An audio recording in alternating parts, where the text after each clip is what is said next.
Mister, I'd like you to turn inward and share, if you would, your thoughts on your personal life goals as a leader and what your expectations are for yourself as a leader now that you are in a very conspicuous position of leadership and have, broken new ground with your approach to the internet and engaging with the citizenry.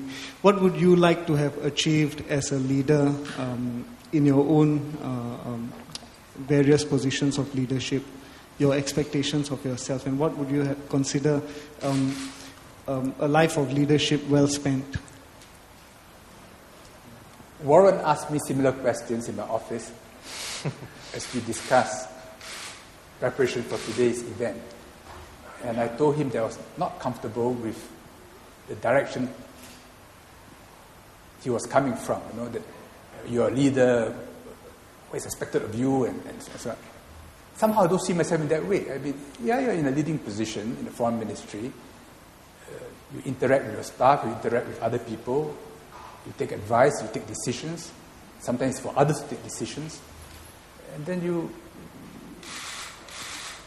it's less stressful that way. Then you can't go to the hawker center, you're always, having to maintain status and so on.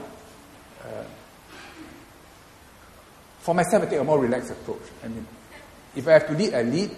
If I have to follow, I follow. If I need be neither, that's wonderful. Thank you. Thank you.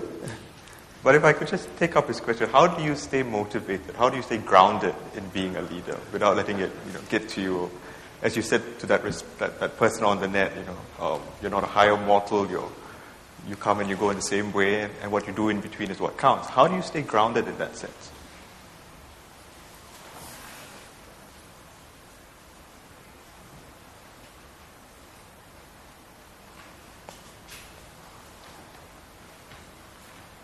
That's a difficult question because you're asking about the deep motive forces in a person, whether you're an optimist, whether you are a pessimist, what you consider to be a life well lived. Finally, I think it was the Prophet Muhammad who said, I'm paraphrasing,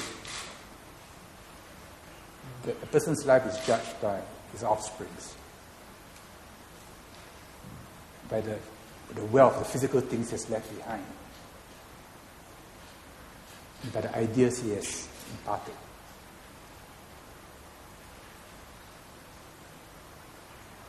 I think having offsprings is an important part of life, although some choose otherwise. The things that you bequeath to your children give you some comfort, but beyond the point you harm them.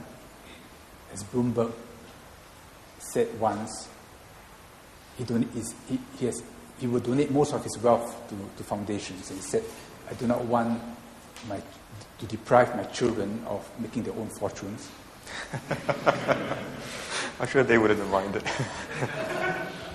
And then your ideas. So I've always taken this position that we are a collection of atoms. We come together to be what we are. We grow, we age, we die. Then we return back to the atomic state. But in between, you have changed the world around you. Some in a dramatic way, some in a small way. But big or small, do good, don't do harm. It should not be that the world, society, was better if you had not been formed. If people wish that you had not lived. And that's what I tell my children. I mean, whatever it is, do good. And if it's your destiny, if it's your karma, you do more good than others, but do what you can. And as they say in Opus Dei, I'm not Opus Dei, but they have this slogan, Vale la pena. You see? It's all worthwhile. So every day, Noah Horn inspired me when she was heading our courtesy, what do you call it? Kindness movement. We don't have to be heroic. I mean, if we can do a little good, do a little good. And then the day is well spent. But do not let the day pass without having done something. That's my deep philosophical underpinning.